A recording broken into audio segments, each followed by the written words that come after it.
Alors, nous allons voir quelques exemples de construction par symétrie centrale. On a vu que la symétrie centrale était liée à la notion de milieu. En effet, par exemple, si on veut construire l'image de ce segment par la symétrie de centre O, il va falloir que O soit le milieu du segment constitué par A et son image, et il faut que O soit le milieu du segment constitué dont les extrémités sont B et son image. Donc pour construire l'image d'un segment, on construire l'image des extrémités, en l'occurrence ici l'image de A et de B. L'image d'un segment, ça va être un segment de même longueur. La symétrie centrale conserve les longueurs, conserve les aires, conserve les angles également. Donc pour cela, on va tracer la demi-droite qui part du point dont on cherche l'image et qui passe par le centre. Donc ici on a un centre qui s'appelle O. Donc on construit la demi-droite à O. On pourrait la mettre en très plat, hein. Bon, je fais en pointillé pour mieux voir les constructions. On peut faire de même directement à partir de B.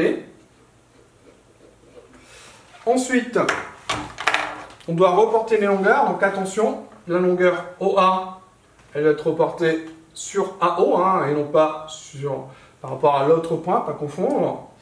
Donc je prends cette longueur-là, je la reporte ici. Je prends l'autre longueur, je la reporte dans le plongeant sur la ligne droite.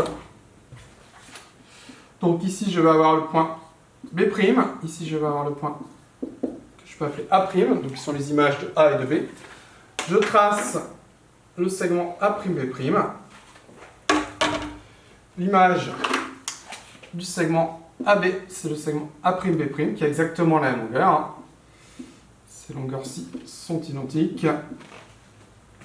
Voilà, ces deux segments sont symétriques par rapport à O, hein. Si on faisait un demi-tour autour de O, on arrivera à ce segment. Pour tracer l'image d'une droite, c'est la même méthode. Il faut juste choisir deux points n'importe où sur la droite. Allez, par exemple, je choisis ces deux points-là. Donc je trace les demi-droites qui partent de ces points, donc qui ont pour origine ces points. Donc, je prends pour origine les deux points que j'ai choisis. Je reporte les longueurs avec le compas. Donc, à nouveau, attention de ne pas se tromper si on a tracé directement les demi-droites. On peut faire point par point aussi, hein. Je peux directement coder les longueurs identiques. Et l'image donc de la droite que nous avons ici, c'est celle-ci, hein. Si cette droite s'appelle D, je peux appeler par exemple D' cette droite-là. Donc, l'image d'une droite, c'est une droite qui est parallèle. Ça, c'est une propriété importante de la symétrie centrale. L'image d'une droite est une droite parallèle, ce qui n'était pas vrai, par exemple, pour la symétrie axiale. L'image d'un cercle, c'est un cercle de même rayon, puisque les longueurs sont conservées. Donc, on va tracer l'image du centre. Donc, on trace la demi-droite RT. Là, je veux l'image du cercle par la symétrie de centre T.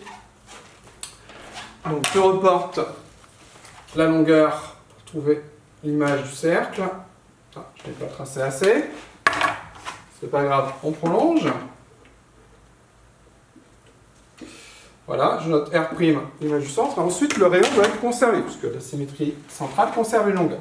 Donc, je reprends le rayon. Donc, attention, ce n'est pas le même écartement que juste avant. Je reprends le rayon et je le reporte à partir de R'.